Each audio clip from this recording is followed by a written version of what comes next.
العظیم ونحن علی ذلک لمن الشاہدین والشاکرین والحمد للہ رب العالمین۔ محترم حضرات، آئیے سب سے پہلے ہم اور آپ مل کر بارگاہ رسالت مآب میں درود و سلام کا نذرانہ پیش کریں اور پڑھیں اللہم صلی علی سیدنا مولانا محمد وعلی آلہ وصحبہ وبارک وسلم۔ صلاۃ و سلام علیک یا رسول اللہ صلی اللہ تعالیٰ علیہ وآلہ وسلم۔ حضرات، ابھی میں نے جس آیت کریمہ کی تلاوت کرنے کا شرف حاصل کیا ہے، اس پر کچھ گفتگو کرنے سے پہلے میں ایک بات یہ عرض کر دینا چاہتا ہوں کہ اللہ خالق ہے اور ہم مخلوق، اللہ رازق ہے اور ہم مرزوق۔ اللہ سب کو رزق دیتا ہے، کوئی ہو کہیں ہو، چاہے امیر ہو یا فقیر، مالدار ہو یا لاچار، گورا ہو یا کالا، بچہ ہو یا بوڑھا ہو یا جوان، مالدار ہو یا امیر، چاہے جو بھی ہو، اللہ تعالیٰ سب کو روزی عطا فرماتا ہے، سب کو رزق عطا فرماتا ہے، اور چاہے وہ دنیا کے کسی بھی گوشے کا رہنے والا ہو۔ تو رب کائنات نے سال میں ایک مرتبہ اپنے بندوں سے یہ امتحان لیتا ہے کہ اے میرے بندو، تم تو پورے سال میری نعمتیں کھاتے ہوئے آئے ہو، مگر اس نعمت کو صرف اور صرف 30 دن کے لیے چھوڑ سکتے ہو یا نہیں؟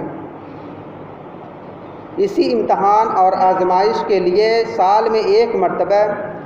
رمضان شریف کا مہینہ اٹکھیلیاں لیتا ہوا اس شان و شوکت کے ساتھ حاضر ہوتا ہے کہ اس کا پہلا عشرہ رحمت،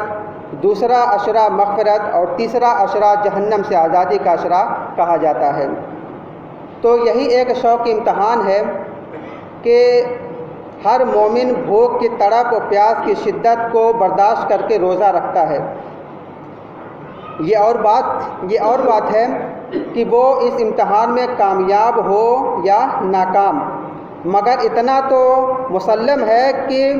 جو اس امتحان میں کامیاب ہو جاتا ہے تو اس کا نتیجہ یوں نکلتا ہے کہ رب کائنات ارشاد فرماتا ہے، اور حدیث قدسی ہے کہ روزہ، یعنی اللہ فرماتا ہے کہ روزہ صرف میرے لیے ہے اور اس کا بدلہ میں ہی دوں گا۔ عزیزان ملت اسلامیہ، رب کائنات نے یہ رزلٹ آؤٹ کر دیا کہ اے میرے بندو، تم نماز پڑھو گے تو اس کا ثواب دوں گا، اگر تم حج کرو گے تو میں اس کا اجر دوں گا، اگر تم زکوٰۃ دو گے تو میں اس کی نیکی دوں گا، مگر سنو، جب تم روزہ رکھو گے اور روزہ کے امتحان میں کامیاب ہو جاؤ گے تو ثواب اور اجر تو کیا، نیکی اور جزا تو کیا، میں خود تمہارا ہو جاؤں گا، خود مالک حقیقی تمہیں مل جائے گا، یعنی خود خدا تمہیں نصیب ہوگا۔ بہرکیف دوستو، پروردگار عالم نے یہ رزلٹ آؤٹ کر دیا اور فرمایا کہ نماز پڑھو گے تو جنت ملے گی،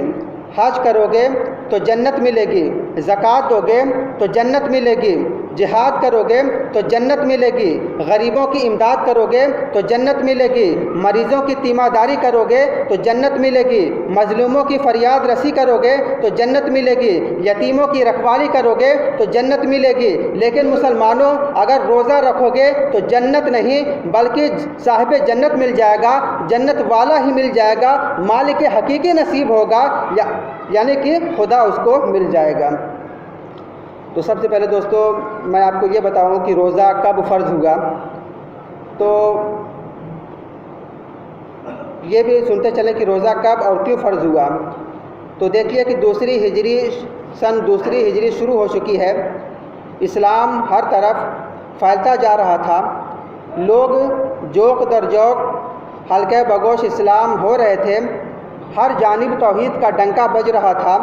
ہر سو اسلامی پرچم لہرا رہا تھا، اور ہر سو عشق رسول کی وارفتگی تھی۔ ہر وقت لوگ نئے احکام خدا بندی کے منتظر رہتے تھے، اور نماز ان کے رگ و ریشہ میں سرایت کر چکی تھی۔ تب پروردگار عالم نے روزہ کا حکم دیا اور دوسری ہجری کے حسین ماحول میں روزے کے فرضیت کا اعلان ہوا۔ اللہ تبارک و تعالیٰ نے ارشاد فرمایا کہ یا ایھا الذین آمنوا کتب علیکم الصیام کما کتب علی الذین من قبلکم لعلکم تتقون، یعنی اے ایمان والو تم پر روزہ فرض کیا گیا جیسا کہ تم سے پہلے والوں پر روزہ فرض کیا گیا تھا تاکہ تم متقی اور پرہیزگار بن جاؤ۔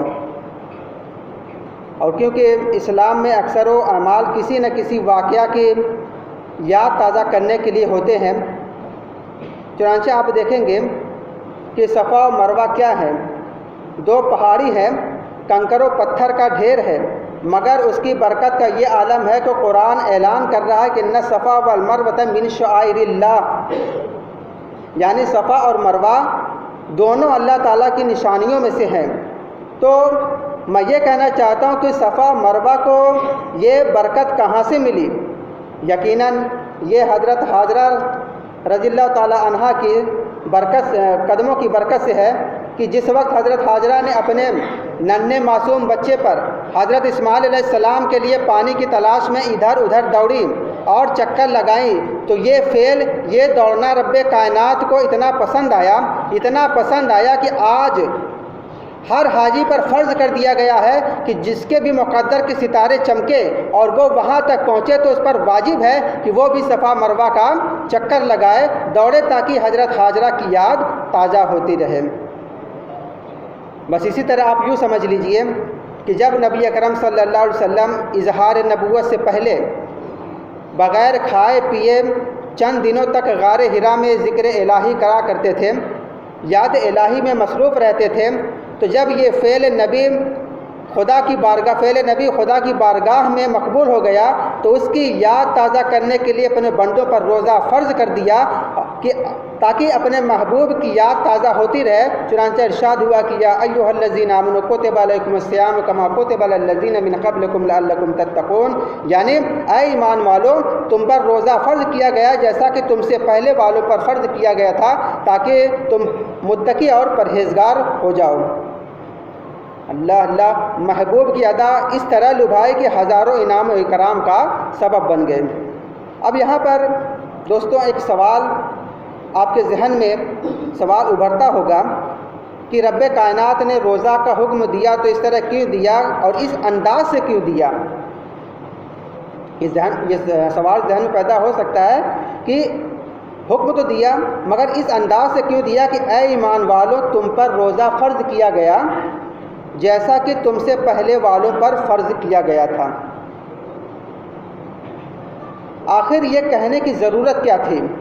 بس اتنا ہی کہہ دینا کافی تھا کہ اے ایمان والو تم پر روزہ فرض کیا گیا، لوگ مان لیتے،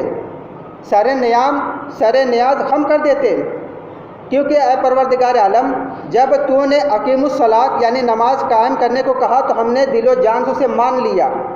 اے مالک ارض و سما جب تو نے حکم دیا وآتوا الزکوٰۃ یعنی زکوٰۃ ادا کرو تو ہم نے سر تسلیم خم کر دیا۔ اے بار الہ جب تو نے کہا کہ اتم الحج یعنی حج پورا کرو تو ہم نے اقراری بن کر اپنی گردن جھکا لی۔ الغرض جو بھی حکم دیا ہم نے مان لیا، کوئی کیل و کلا نہیں، کوئی سوال اعتراض نہیں، کوئی چوں چرا نہیں۔ تو اسی طرح اگر صرف یہ حکم ہوتا کہ روزہ تم پر فرض کیا گیا تو ہم سب مان لینے میں کوئی اعتراض نہ کرتا، ہم سب مان لیتے، مگر اے بار الہ آخر تو نے یہ مزید کیوں فرمایا کہ تم سے اگلے والوں پر بھی فرض کیا گیا؟ تو اب جواب دیکھیے کہ ذرا آؤ اور رب کی جانب سے جواب ملے گا کہ اجی سنو، روزہ نماز جیسی عبادت نہیں، روزہ زکوٰۃ جیسی عبادت نہیں، روزہ حج جیسی عبادت نہیں، روزہ جہاد جیسی عبادت نہیں، بلکہ روزہ دین شان و شوکت کے اعتبار سے ایک نرالی عبادت ہے، روزہ ایک انوکھی عبادت ہے، روزہ ایک بے نظیر عبادت ہے، کیونکہ اس میں ایک ماہ کی مشقت سے دوچار ہونا پڑتا ہے، بھوک کی شدت کو برداشت کرنا پڑتا ہے، پیاس کی تڑپ کو ضبط کرنا پڑتا ہے، نفس امارہ کو کنٹرول کرنا پڑتا ہے، خواہش نفسانی کو ٹھکرانا پڑتا ہے۔ تو اس لیے قلب و مزاج کی تسلی کے لیے بول دینا پڑا کہ کما کتب علی الذین من قبلکم کہ اے ایمان والو، تم روزہ کی ظاہری مشقت کے سے دوچار نہ ہونا، بھوک کی تڑپ و کرب سے نہ گھبرانا، پیاس کے رنج و الم سے نہ گھبرانا، بھوک کی شدت سے نہ گھبرانا، پیاس کی زحمت ستائے تو نہ گھبرانا، روح تڑپ جائے تو نہ گھبرانا، پیٹ آنکھ سے لگ جائے تو نہ گھبرانا، کیونکہ روزہ صرف تم ہی پر فرض نہیں کیا گیا بلکہ تم سے پہلے والوں پر بھی روزہ فرض کیا گیا تھا، اور یہ آزمائش ان پر بھی آ چکی ہے، ان سے بھی امتحان لیا گیا ہے۔ تو یہی ایک فلسفہ تھا کہ ارشاد ربی ہوا کما کتب علی الذین من قبلکم، کہ تم گھبرانا نہیں، غم مت کھانا، کیونکہ حضرت آدم علیہ السلام پر بھی روزہ فرض تھا، حضرت ابراہیم علیہ السلام پر بھی روزہ فرض تھا، حضرت اسماعیل علیہ السلام پر بھی روزہ فرض تھا، حضرت موسیٰ علیہ السلام پر بھی روزہ فرض تھا، حضرت عیسیٰ علیہ السلام پر بھی روزہ فرض تھا، مگر نوعیت الگ تھی، طریقہ بدلا ہوا تھا، راستے مختلف تھے لیکن منزل ایک ہی تھی۔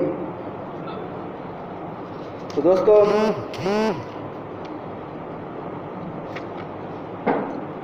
اب یہاں پر میں ماہ رمضان کے تاریخ کے آئینے میں چند باتیں میں آپ کو بتانا چاہوں گا کہ یہ وہ مبارک و مسعود مہینہ ہے کہ جس کی 3 تاریخ کو سرکار دو عالم صلی اللہ علیہ وسلم کی پیاری لخت جگر حضرت فاطمہ الزہرا سلام اللہ تعالیٰ علیہ کا وصال ہوا، یعنی 3 رمضان کو حضرت فاطمہ رضی اللہ تعالیٰ عنہ کا وصال ہوا۔ اور اسی بابرکت مہینے میں 17 تاریخ کو اسلام کی عظیم جنگ بدر ہوئی تھی، اور اسی مقدس ماہ میں حضور رحمت عالم صلی اللہ علیہ وسلم کے رفیق حیات سیدہ خدیجہ الکبریٰ رضی اللہ تعالیٰ عنہ کا وصال ہوا تھا، اور اسی پرعظمت مہینہ کی 17 تاریخ کو محبوب رب العالمین صلی اللہ علیہ وسلم کی زوجہ سیدہ عائشہ رضی اللہ تعالیٰ عنہ کا وصال باکمال بھی ہوا تھا۔ اسی بزرگ مہینے کی 21 تاریخ کو حضرت علی رضی اللہ تعالیٰ عنہ منصب شہادت پر سرفراز کیے گئے تھے، اور اسی معظم و مکرم مہینہ میں حضرت سیدنا ابراہیم علیہ السلام کو صحیفے عطا فرمائے گئے تھے، اور یہیں تک محدود نہیں بلکہ اسی مبارک و مسعود مہینہ میں سیدنا حضرت داؤد علیہ السلام کو زبور عطا کی گئی تھی۔ اسی تکریم والے مہینے میں حضرت موسیٰ علیہ السلام کو توریت عطا کی گئی تھی، اور اسی عظمت والے مہینے میں حضرت عیسیٰ علیہ السلام کو انجیل عطا کی گئی تھی، اور یہی وہ رحمت و برکت، عظمت و جلالت والا مہینہ ہے جس میں خالق کائنات نے اپنا آخری پیغام یعنی قرآن مجید میں نازل فرمایا کہ شہر رمضان الذی انزل فیہ القرآن ھدی للناس وبینات من الھدی والفرقان، یعنی اسی مہینے میں قرآن بھی نازل ہوا تھا۔ اور رمضان شریف کی فضیلت بھی حدیث شریف میں بہت آئی ہے، چنانچہ آقا دو عالم صلی اللہ علیہ وسلم ارشاد فرماتے ہیں کہ جس کے راوی حضرت ابو ہریرہ رضی اللہ تعالیٰ عنہ ہیں کہ حضور صلی اللہ علیہ وسلم نے فرمایا کہ جب رمضان المبارک کا مہینہ آتا ہے تو آسمان کے دروازے کھول دیے جاتے ہیں، اور ایک روایت میں ہے کہ جنت کے دروازے کھول دیے جاتے ہیں اور دوزخ کے دروازے بند کر دیے جاتے ہیں، اور شیاطین کو زنجیروں میں جکڑ دیا جاتا ہے، اور ایک دوسری روایت میں ہے کہ رحمت کے دروازے کھول دیے جاتے ہیں۔ تو دوستو، معلوم ہوا کہ رمضان المبارک کی آمد پر آسمانوں کے دروازے بھی کھل جاتے ہیں، اور خدا بند قدوس کی رحمت کے دروازے بھی کھل جاتے ہیں، اور جنت کے دروازے بھی کھول دیے جاتے ہیں، اور شیاطین کو زنجیروں میں جکڑ دیا جاتا ہے۔ اور یہیں تک محدود نہیں بلکہ مشکوٰۃ شریف میں ایک منادی اعلان کرتا ہے کہ اے نیک بندو، ایک منادی اعلان کرتا ہے کہ اے نیک بندو، اعمال صالحہ کے لیے کمر بستہ ہو جاؤ، رحمت و نور اور بخشش کا مہینہ سایہ فگن ہو گیا ہے، اے خیر و بلا کے چاہنے والوں، نیکی کی طرف آؤ، بارگاہ خداوندی کی طرف آؤ، مساجد کی طرف آؤ، عبادت و ریاضت کی طرف آؤ، اور تقوی طہارت کی طرف آؤ، جنت کی طرف آؤ۔ اور یہی وہ مبارک و مسعود مہینہ ہے کہ جس میں عمل قلیل یعنی تھوڑے سے عمل پر بہت زیادہ اجر عطا کی جاتی ہے۔ پھر ندا کرنے والا کہتا ہے کہ اے برائی کے چاہنے والوں، برائی سے رک جاؤ، اس برکت والے مہینے کا احترام کر کے خداوند عالم اور اس کے رسول صلی اللہ علیہ وسلم کی خوشنودی حاصل کر لو، کیونکہ اس کے احترام کرنے والوں کے لیے جنت بھی مشتاق ہے۔ تو دوستو، معلوم ہوا کہ رمضان شریف کا احترام کرنے کی وجہ سے جنت ملتی ہے، تو یقیناً جو صاحب ایمان اللہ تعالیٰ کی رضا کے لیے روزہ رکھتا ہے تو انہیں بھی جنت نصیب ہوگی انشاءاللہ۔ تو اب اور آخر میں صرف اتنا کہہ کے رخصت ہونا چاہتا ہوں کہ اللہ تعالیٰ کا کوئی بھی فعل حکمت سے خالی نہیں ہوتا۔ تو میں نے سوچ میں پڑ گیا کہ پروردگار عالم نے روزہ کا حکم کیوں دیا اور اس میں کون سی حکمت تھی؟ کیا پروردگار عالم ہمارے روزے کا محتاج ہے؟ کیا پروردگار عالم ہمارے روزے کا خواہش مند ہے؟ نہیں، وہ تو غنی ہے، وہ تو مجید ہے، وہ تو حاکم الحاکمین ہے، تو پھر محتاج اور بھکاری کیسا؟ تو جب وہ ہمارے روزے کا محتاج بھی نہیں، ہمارے روزے کا خواہش مند بھی نہیں، تو پھر روزے کا حکم کیسا؟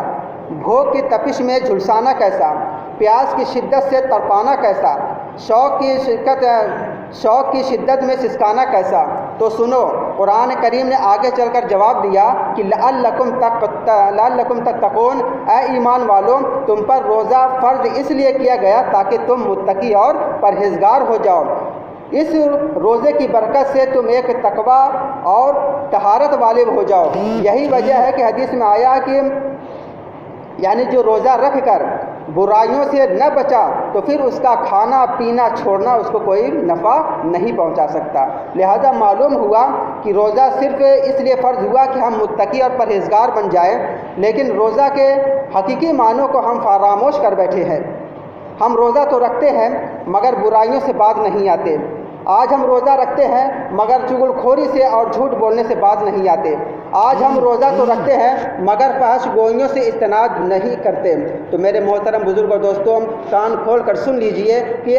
اس قسم کا روزہ کوئی نفع بخش نہ ہوگا، بلکہ الٹے کل قیامت کے دن ہمارے منہ پر مار دیا جائے گا۔ اس لیے میں عرض کروں گا، آپ اور ہم سبھی مسلمان بھائی روزہ کو اس کے تمامی لوازمات کے ساتھ ادا کریں تاکہ ہم بھی متقی اور پرہیزگار بن جائیں۔ اور کیونکہ رمضان کا لگ بھگ آدھا پورا ہو چکا ہے، اب جتنے بھی دن بچے ہوئے ہیں، جتنا بھی مان لیجیے ہم سے نافرمانی ہوئی ہے، اللہ سے توبہ کریں، معافی مانگیں، اللہ تبارک و تعالیٰ سے دعا کریں کہ اسے پورے رمضان کو خیر و عافیت کے ساتھ ہم پر گزار دے اور ہمیں پورا روزہ رکھنے کی توفیق عطا فرمائے۔